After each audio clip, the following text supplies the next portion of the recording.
Maki Rena!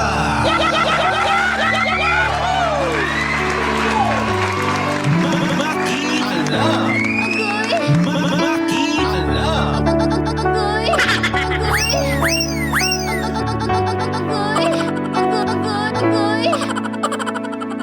91.5 Win Radio.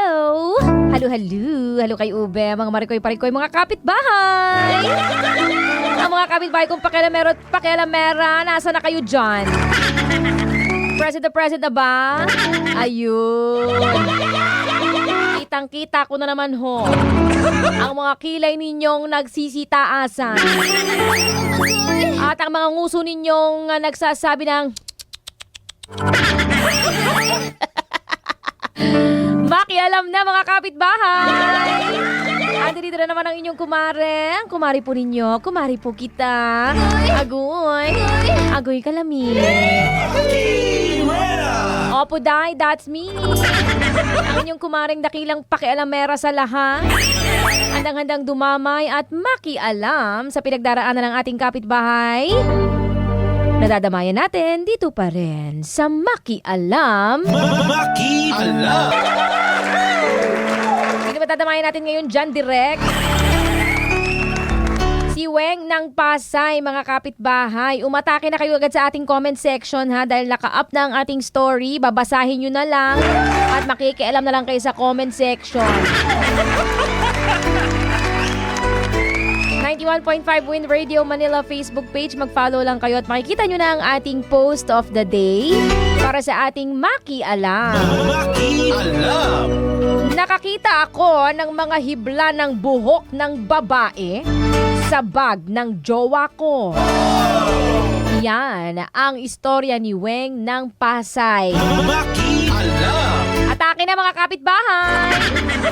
Makialam na kayo sa ating comment section at syempre habang nakikialam kayo dyan, makinig din kayo on air. Para naman sa ating talak, hanash at kuda kay Maring Weng ng Pasay City. Kung ready na kayo, mas ready na akong bumula ang bibig dito. Dito ba rin sa Makialam? Makialam! Makialam! Agoy! Maring Makirena, ako po si Weng.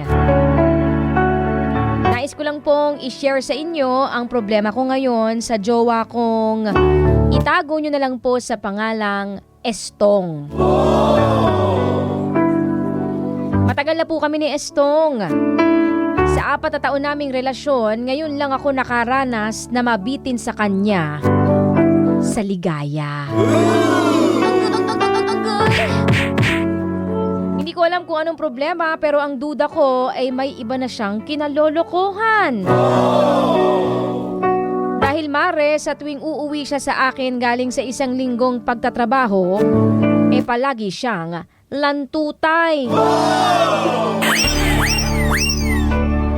Parang lantang gulay, ganon, Maring Maki. Parang palaging pagod na pagod. Wala na rin po siyang gana sa tuwing kami ay magmamahalan, Maring Maki. Agoy! Nalulungkot po ako. Agoy!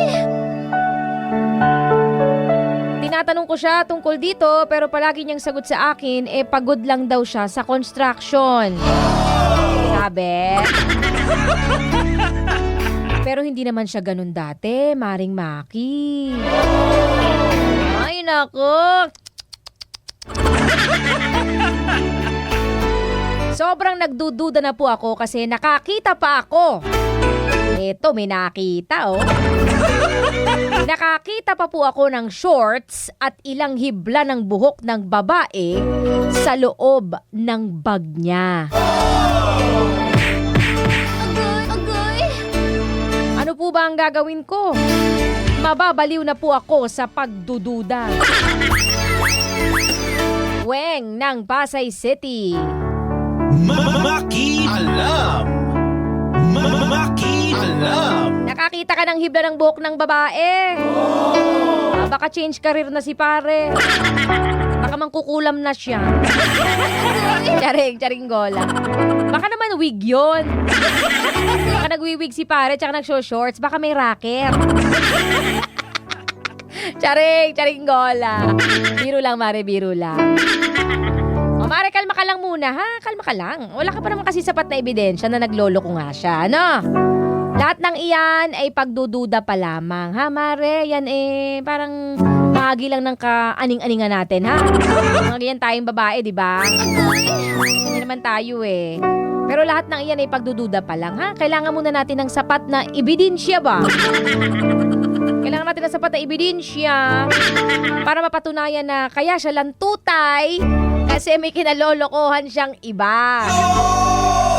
Umanap ka muna ng ebidensya, Mare, ha? Kasi tayo din ng egol sa dulo. Wala man tayong patunay, wala tayong ebidensya, di ba? Na nagloloko nga siya. Hindi tayo din mapapahiya, ano? Kaya dapat humanap ka muna ng maraming ebidensya. Yung matibay pa sa mukha ng jowa mo. O baka naman kasi, Mare, pagod lang talaga si pare, kaya siya ganyan. Pero, kung malakas talaga ang kutob mo na may iba siya, pwede ka naman ngang mag-imbestiga. Pero syempre, gagalingan mo, Mare, ha? Galingan mo ang pag-iimbestiga, Mare. Huwag mo ipapahalata na kumikilos ka kay pare. Para kapag ka nagkataon na may sapat ka ng ebidensya na masusupalpal sa mukha niya, wala na siyang kawala pa, di ba? Pero hanggat wala pa tayong sapat na patunay, abay maghihintay na lang muna tayo ng tamang panahon para harapin ang mga bagay na iyan. Kaya naman talinuhan mo, Mare, ha? Talasan mo pa ang pakiramdam mo at syempre, lakasan mo ang loob mo kung sakasakali mang may madiscover ka. Okay? Pero sana nga hinala lang ang lahat ng ito at hindi talaga totoong niloloko ka niya. Kasi masakit nga naman yan. Basta, Mare, mapapayo ko lang sa'yo, quiet ka lang kumilos, ha? Huwag kang magbunga nga. Oo, ayaw nila yan. Mas lalo silang nag-iingat. Huwag kang magbunga nga. Huwag mong sasabihin dyan sa jowa mo ang next move mo kasi baka mamaya mag-ingat Oo, hindi mo pa mahuli. Ayun lang, tahimik lang tayo. Tahimik pero kumikilos.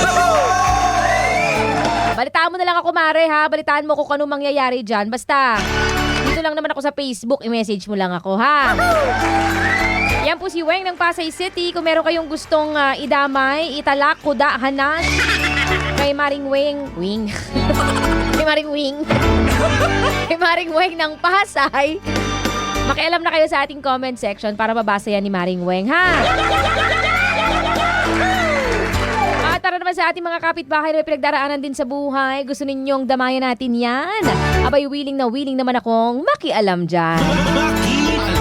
Mag-send lang kayo ng mga storya sa ating FB page, 91.5 Win Radio Manila Facebook page, o rumekta kayo kay Maki Rena, DJ Maki Rena on Facebook. That's DJ MAKIRENA, DJ Maki Rena on Facebook. Pwede rin sa email, djmakirena@gmail.com.